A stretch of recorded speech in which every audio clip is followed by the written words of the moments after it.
Благодарам, почитувани присутни, почитувани организатори на овој самит. Прво сакам да се заблагодарам на можноста да присуствувам, заради тоа што сметам дека ова е актуелна тема што во исто време предизвикува и страф и задоволство. И добро е да се дебатира овие работи сите, за да можеме да бидеме успешни во тоа што го правиме. Секако дека дигиталната трансформација, кога зборуваме, треба да имаме предвид дека не само имплементацијата на нови технологии или нови алатки во процесот на работење, туку во фокусот практично дигитализацијата го има човекот, заради тоа што се олеснуваат извршувањето на активностите, ги има предвид неговите потреби кои што ги има, за да може полесно секојдневно да дојде до тие услуги. Така да дигитализацијата сама по себе не е трансформација на технологијата, туку трансформацијата на човекот и на потребите на човекот.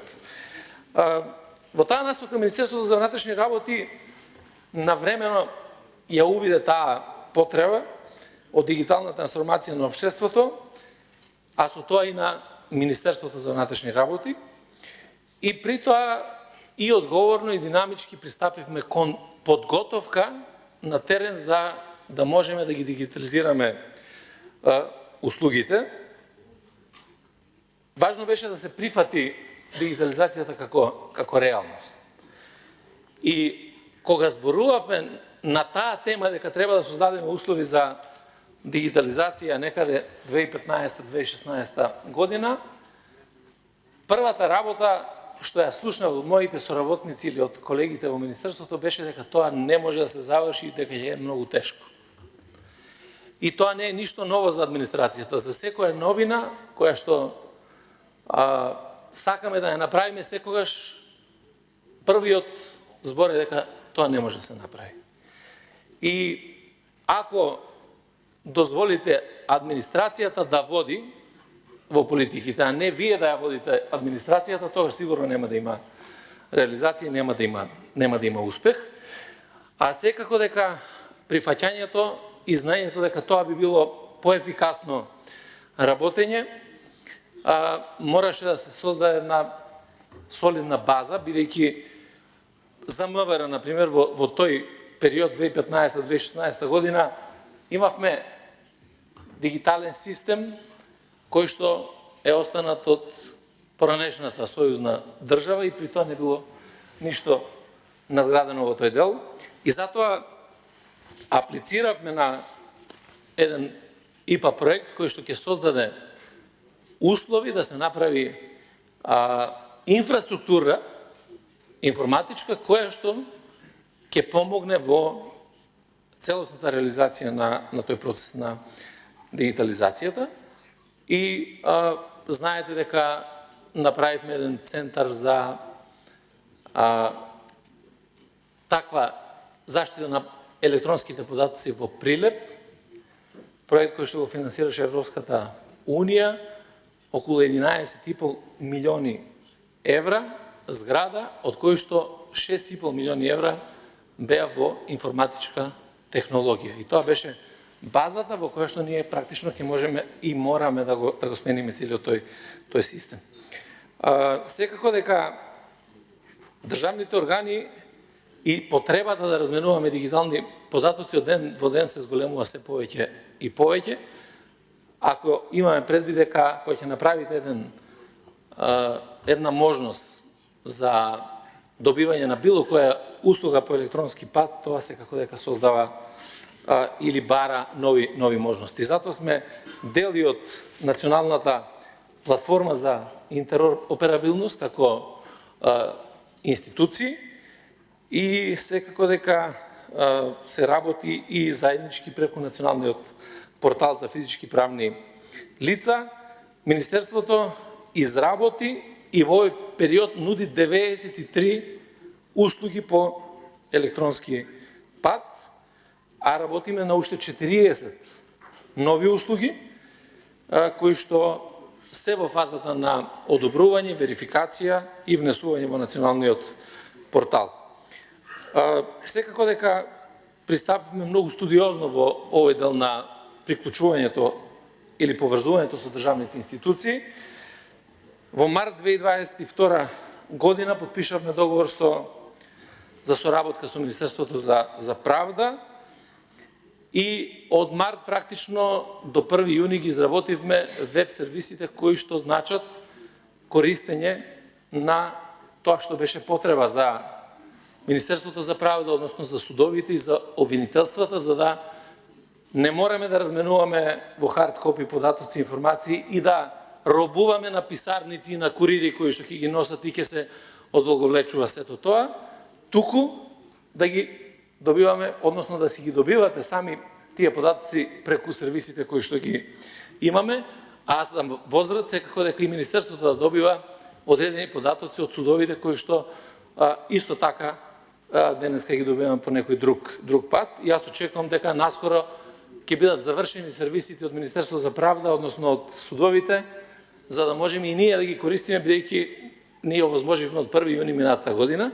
И морам да кажам дека многу скептични беа луѓето кои што работеа на подпишувањето на договорот, кога дојдоа првиот пат професорот Нанев и професорката Лажетич, дојдоа со една перцепција дека најголемиот проблем ќе биде Министерството за внатрешни работи во однос на подпишувањето и размената на податоци, и мислам дека покажавме сосема спротивно нешто и за тоа сум особено горд.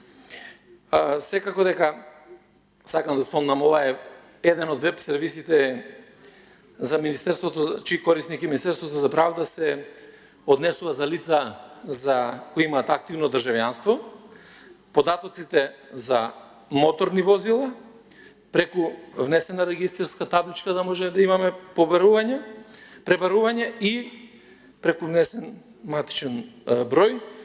Секако дека со останатите институции во голем дел веќе се случени договори, се направени веб сервиси, подготовки така натаму, со кои што ќе може да се разменуваат услугите и да од една страна можат и граѓаните на многу полесен начин да си ги добијат своите услуги брзо и едноставно. Мислам дека електронското државјанство, кое што повеќе од 7 месеци веќе е во функција, е една од можностите. Сега нареднава недела веќе ќе се пушти апликацијата со која што ќе можеме да разменуваме матични броеви и да се добиват нови матични броеви од страна на управата за водење на матичните книги и Министерството за внатрешни работи, и на тој начин практично да се интегрира тој целиот систем со електронски документи. Секако дека многу од податоците кои што се важни за нас, ќе напоменам само еден проект, а тоа е проектот кој што ни го финансираше ОПСЕ за пролиферацијата на мало и лесно оружје, практично го дигитализира целиот процес од легувањето на оружјето на граница, преку граничните премини, преку софтверски решенија до сите компании кои што се за трговија со оружје во Министерството и така натаму, и сето тоа да биде во дигитализирана форма и да знаеме во секој момент каде и на кој начин можеме да пристапиме кон новој систем. Морам да напоменам дека и бројот 112 или замена на бројот 192, интеграција на сите тие броеви за брза реакција, за ефикасност, тоа веќе работи повеќе од година и пол. Проект кој што се реализира за 13 години или како беше започнат со реализација, сега тоа го завршиме. Така мислам дека ова е основата, нема да должам повеќе, бидејќи има уште некои работи кои што можеме да ги споделиме како информации, меѓутоа сакам да ги охрабриме вработените во нашите институции. И тоа е клучната работа, и да ги водиме ние низ процесот, наместо тие да не водат нас. И нема никаква штета од дигитализацијата во ниту еден поглед, напротив, мислам дека преку дигитализација да можеме да постигнеме поефикасна услуга, поголема транспарентност, да знаеме кој што прави и до каде ни се предметите, состојбите и така натаму, и да едноставно пред граѓаните бидеме многу потранспарентни од тоа што сме денеска.